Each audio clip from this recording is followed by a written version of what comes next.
play the ping pong.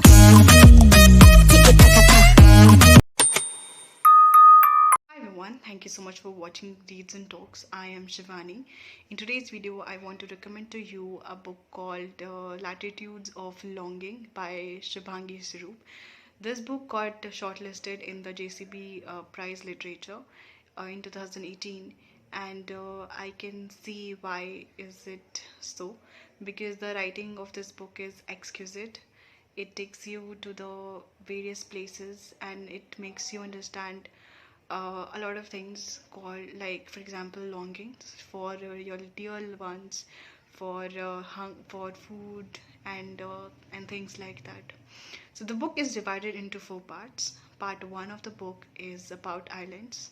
It discusses the story of couple called Girija Prasad and Channa Devi. Channa Devi has a supernatural power.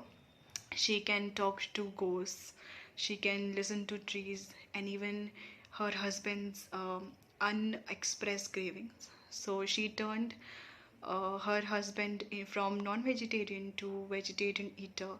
So he has sometimes he has cravings for his non-vegetarian food. So she can actually get the nerves of his cravings. So that is there. So in the for in during in the beginning, in their marriage, there was some shyness among them. They used to enjoy their solitary hours but don't want to talk to each other. That is that. But they get the chance to know each other.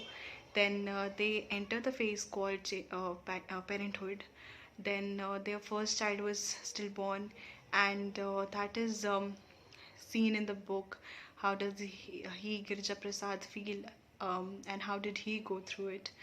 It's very beautifully expressed in the book, and he even said that he was even feeling that maybe the child that he has cremated would be suffocating under the earth. Maybe he would be alive, he would have been mistaken. So these were the illusions that were growing inside his head. Then, after conceiving the time, she gave birth to a daughter called Devi, and she died after giving birth to her. The book uh, of the part one of this book is very beautiful. It engages you into the story. Part two of the book is the elongated part of this book, and it's a beautiful part, and it's really beautiful. I really like the part two of the book because I really enjoyed it. There were two stories. One is related to the story of a son and a mother. Mother tries to get his son from the prison, who engaged himself in the revolutionary protest. He participated in the revolutionary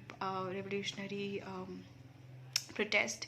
So it is set in the Irrawaddy Delta, and it's beautiful.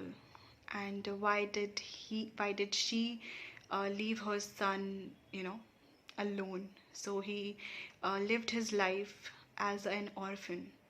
He asked her a question like this from her mother. So that is that. And even there's a story, very beautiful story in the end, that discuss about um the turtle son and turtle mother. I'll show the glimpses of the story here so you can read it. Then we get to the third part. So part third of the book talk about the story of Plato's friend Thapa. I'm sorry. It is set in Tamil, in the tourist city of Tamil. Then Thapa also has the supernatural power. He can see the future. He gets a chance to meet his daughter again, and that is that in the third part of the book. Part 4 of the book talk about octogenarian lovers.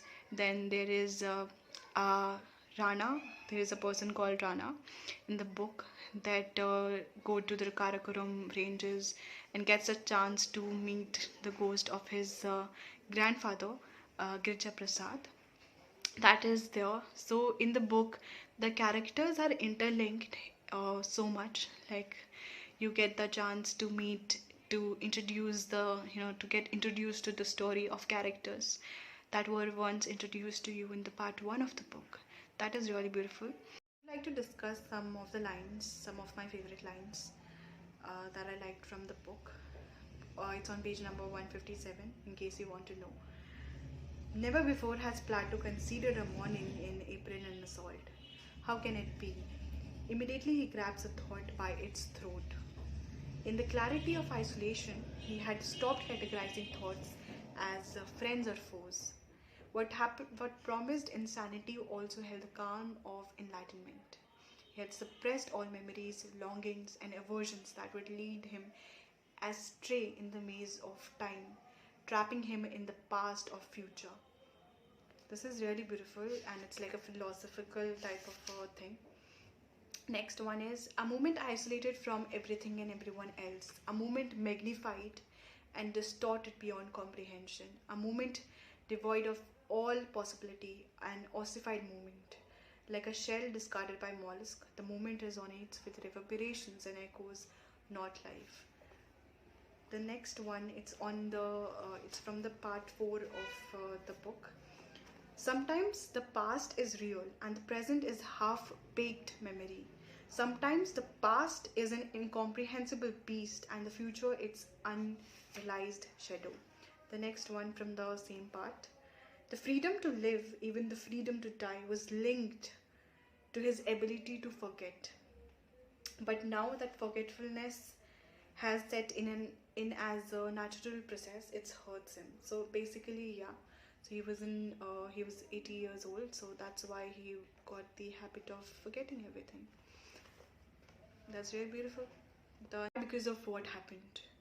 We cry because we don't know what will happen. Sometimes we also cry because of what is about to happen. Yet we can't let it happen.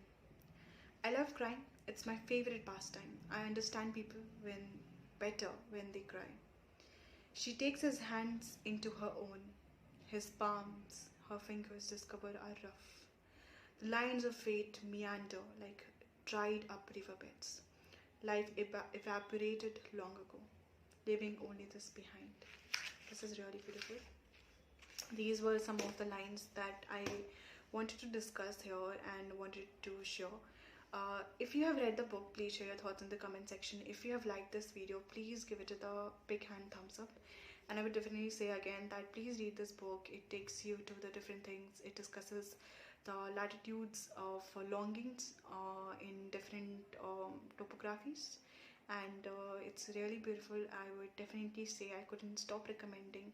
It's one of those books where you want to go back to it and you want to reread. It's really very less books where you get a chance to reread. So the writing is beautiful. If you are into writing, definitely you should pick this book up and read it.